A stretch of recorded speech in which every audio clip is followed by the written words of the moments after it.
ये कहानी तब की है जब मैं इंग्लैंड में रहा करता था। वो दिसंबर का महीना चल रहा था, हर जगह पे स्नो था। मैं अपने बेड पे बैठा हुआ था, शायद मैं कोई मूवी देख रहा था, मुझे याद नहीं कौन सी मूवी, लेकिन हाँ मैं मूवी जरूर देख रहा था। और साथ में मैं मोबाइल में चैट भी कर रहा था। मैं अपने काफी दोस्तों से बातें कर रहा था। मोस्टली मैं चैट 3 लोगों के ग्रुप में कर रहा था, जिसमें मेरे 2 दोस्त थे और तीसरा मैं था। हम यूजुअली उसी ग्रुप में चैट करते थे। सब कुछ ठीक चल रहा था, लेकिन कुछ ऐसा हुआ जिससे मुझे ऐसे लगा जैसे मेरा हार्ट मेरे पेट में सिंक हो गया हो। जैसे ही एक बैंग की आवाज आई मेरे रूम के विंडो में से। मैंने पर्दे खोल दिए, लेकिन खिड़की के बाहर कोई भी खड़ा नहीं था।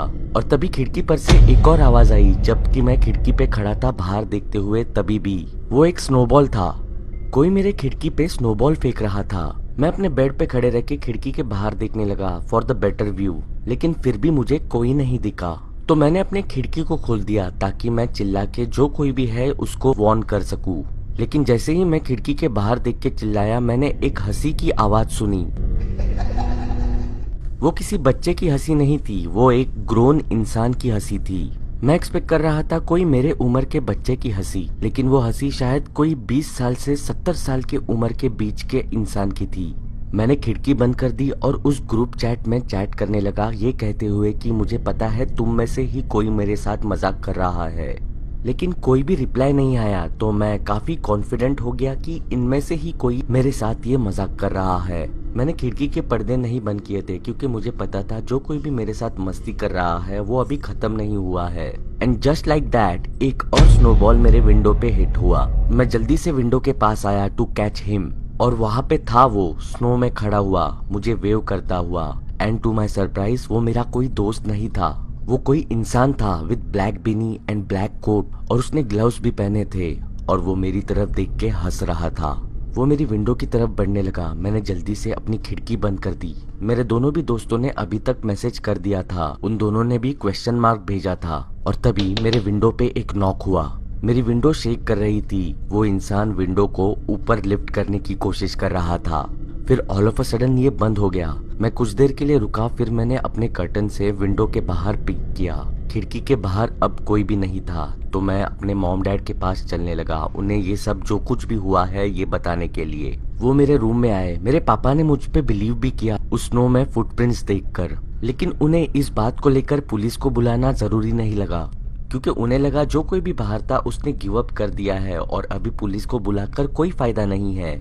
मेरे मॉम डैड अपने रूम में सोने के लिए गए। मैंने कंटिन्यू किया अपने रूम में लाइट्स ऑफ कर कर टीवी देखना। तभी मेरे रूम का दरवाजा खुला। मैंने कहा गेट आउट।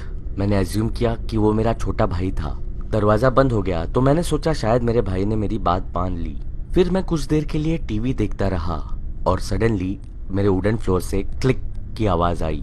मैं दरवाजे की तरफ मुड़ा, ये कहते हुए गेट आउट, अज्यूमिंग वो मेरा छोटा भाई था। लेकिन जब मुझे रियलाइज हुआ कि वो मेरा छोटा भाई नहीं था, तब मेरे शरीर के रोंगटे खड़े हो गए। वो वही इंसान था जो मुझे मेरे खिड़की के बाहर स्नो में खड़ा हुआ दिखा था। उसने ब्लैक बिनी, ब्लैक कोट और ग्लव्स पहने थे। वो दरवाजे पे खड़े रह के फिर से मुझे वेव करने लगा, और फिर उसने अपना इंडेक्स फिंगर अपने मुंह पे रखा और मुझे शांत रहने को कहा।